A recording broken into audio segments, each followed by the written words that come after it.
Alors aujourd'hui, je te propose une vidéo assez courte sur l'art de négocier avec la méthode Harvard. C'est un livre qui est très simple, divisé en 10 questions. Ce que je te propose tout simplement, c'est de parcourir ces 10 questions.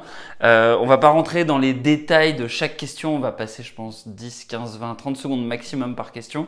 Si tu veux aller plus loin, il y a le lien dans la description pour aller chercher le livre directement sur Amazon. Et en fin de vidéo, je te proposerai deux autres options si tu veux encore approfondir tes compétences en négociation. Donc on rentre tout de suite dans le vif du sujet sur l'art de négocier avec la méthode Harvard. Alors première question à se poser, c'est de quoi s'agit-il? Quel est le problème? Visiblement, s'il y a une négociation, ça veut dire que tu t'opposes à une autre partie, que ce soit toi ou ton entreprise, et il va falloir essayer d'évaluer le problème. Quel est le sujet pour toi, mais aussi quel est le sujet pour ton interlocuteur, à savoir quels sont les risques, quels sont les enjeux, qu'est-ce qui se passe en fait si jamais en gros vous n'arrivez pas à résoudre le problème, quelle est aussi la cause du problème, quel serait pour vous un résultat acceptable à ce problème face à ça, quels sont les éléments sur lesquels vous êtes flexible et qu'est-ce que on pourrait modifier dans la situation pour modifier le problème. Donc ces questions, il faut te les poser de ton point de vue et aussi du point de vue de ton interlocuteur, c'est-à-dire de la partie adverse. Et en faisant ça, tu vas pouvoir d'abord mapper le problème, faire un peu ton petit dessin de base pour bien démarrer. Deuxième question, est-ce que tu connais tes interlocuteurs? Donc là, la question à se poser, c'est qui négocie, qui tu as en face de toi, quelle organisation c'est, quel statut la personne elle a en face de toi, si c'est le CEO de la boîte, si c'est quelqu'un qui a beaucoup d'autorité ou alors si c'est un simple employé, il n'aura pas le même pouvoir de décision. Et puis ensuite, essayer d'analyser cette personne, quel background elle a, est-ce que voilà, d'où elle vient et essayer d'en connaître un maximum sur elle. Et l'objectif en fait, ça va être de pouvoir comprendre quelle est la relation que tu vas avoir avec cette personne-là. Parce que soit c'est quelqu'un qui va avoir de bonnes dispositions, qui va t'inspirer confiance, soit c'est quelqu'un qui peut potentiellement te mettre en danger. Et donc, il faut essayer d'évaluer ça. Troisième question, ça va être, savez-vous ce qui est vraiment important et savez-vous ce qui est important pour les autres? Donc là, on va creuser davantage, en gros, l'agenda de la partie adverse et on va définir le nôtre aussi, à savoir quel est notre but, quel est le timing, comment en gros on va mettre en place voilà, notre stratégie et essayer de définir un petit peu des seuils, savoir un petit peu ce qu'on est concrètement, ce qu'on est prêt à tolérer comme résultat.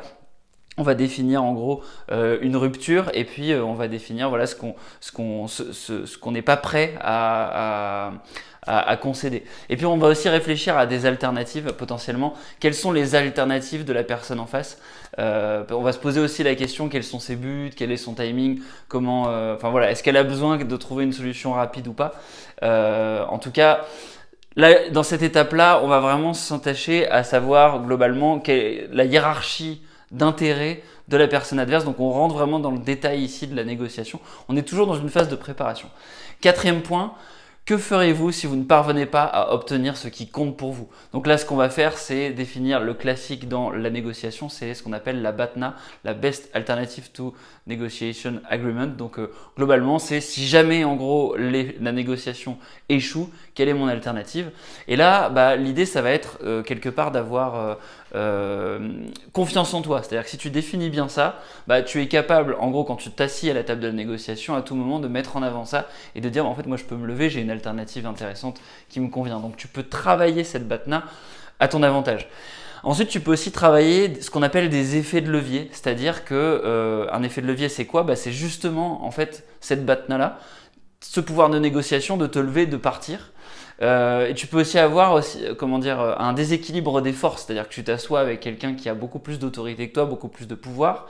Et si tu réfléchis en gros à des effets de levier, globalement des attributs, des éléments de contexte que tu peux apporter, si jamais la négociation échoue, voilà quelles conséquences ça pourra avoir dans notre relation, dans le contexte. Et c'est essayer de travailler la situation pour montrer que toi aussi tu as des avantages dans ce contexte-là.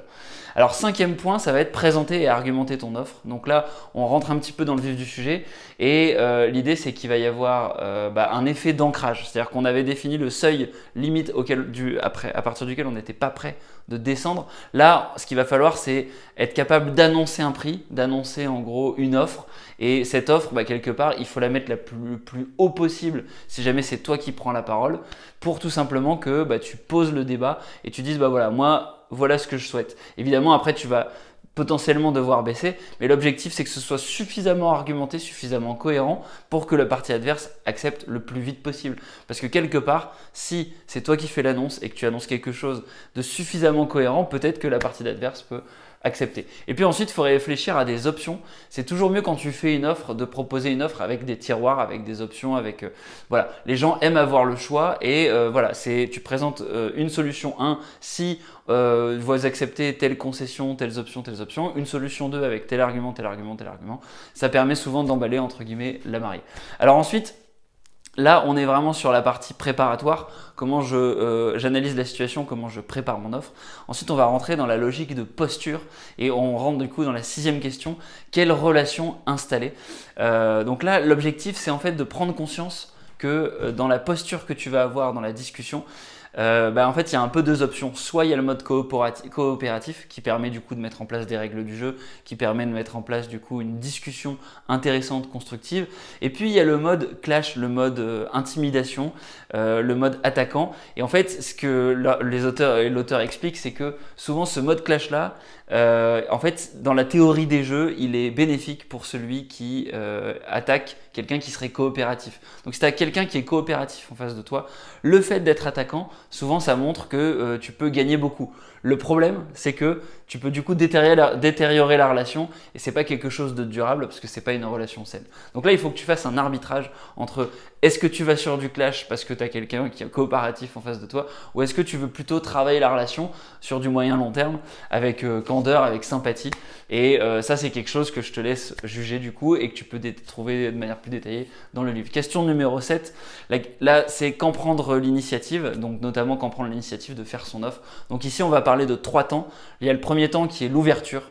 Donc là, souvent, ce qu'on dit, c'est on va laisser parler l'autre, parce que c'est souvent ce qu'il faut faire en négociation, laisser parler l'autre pour voir ce qu'il a à proposer, et parfois on peut être surpris.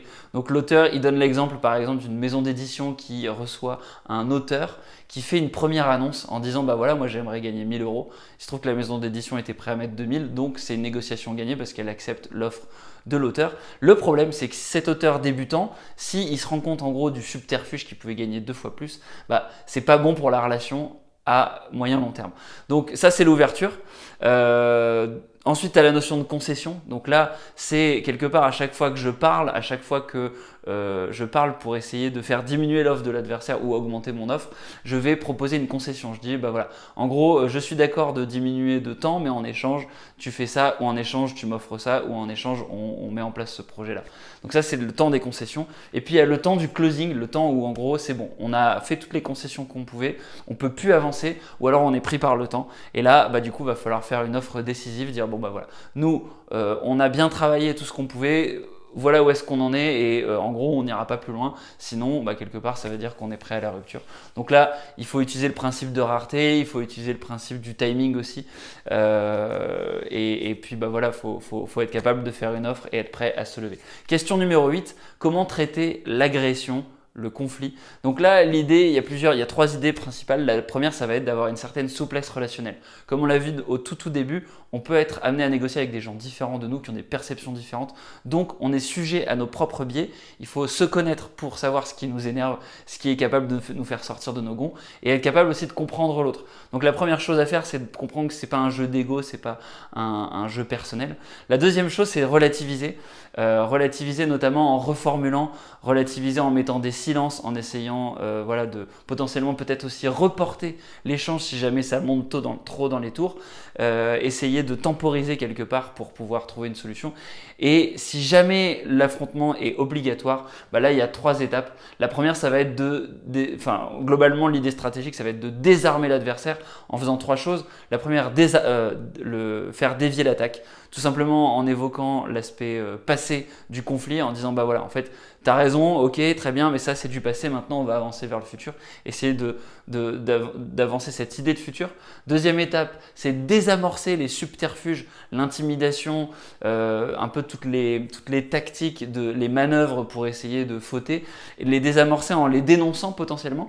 Et puis troisième étape, c'est essayer d'aider la personne en face à revenir à la raison. Donc ça, on peut le faire en faisant intervenir une partie adverse, un avocat, un expert.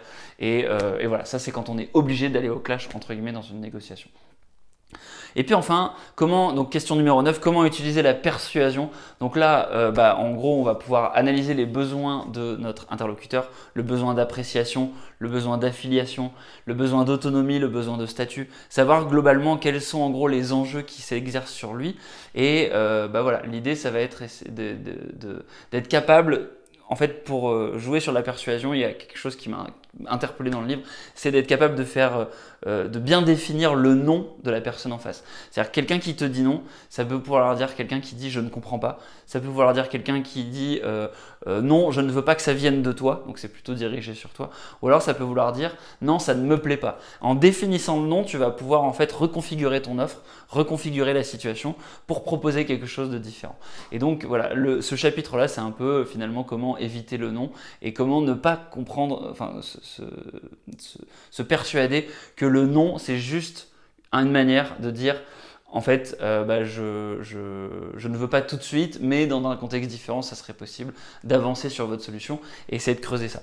Et puis le 10e point, c'est qu'en est-il face à de multiples interlocuteurs? Donc là, je ne vais pas trop rentrer dans les détails, puisque globalement, l'idée, c'est comment s'organiser davantage quand on est plusieurs, en gros, à rentrer en négociation, comment se préparer. Il y a aussi un petit passage sur les cas des négociations technologiques, notamment, j'imagine, quand il y a un rachat de boîte ou quand voilà, on négocie sur des brevets, etc., et que ça fait intervenir plusieurs interlocuteurs. Si ça t'intéresse, tu peux creuser dans le livre. J'ai résumé un autre livre qui est Getting to Yes, c'est le résumé que j'ai fait hier puisque voilà, c'était le week-end sur la négociation, donc tu peux aller voir ce livre-là, il est un petit peu différent. On rentre plus dans une méthode, contrairement à là où on a vraiment une checklist de 10 questions qui permet d'aller en profondeur dans la réflexion. Et puis voilà, ensuite si tu as d'autres questions, si tu as envie d'aller plus loin, n'hésite pas à me mettre un petit commentaire et je serais ravi en fait de creuser davantage, d'essayer de t'apporter des solutions. Et voilà, moi je te propose de liker la vidéo si elle t'a plu, de t'abonner et d'activer la cloche pour être au courant des prochains résumés et je te dis à la prochaine, ciao ciao.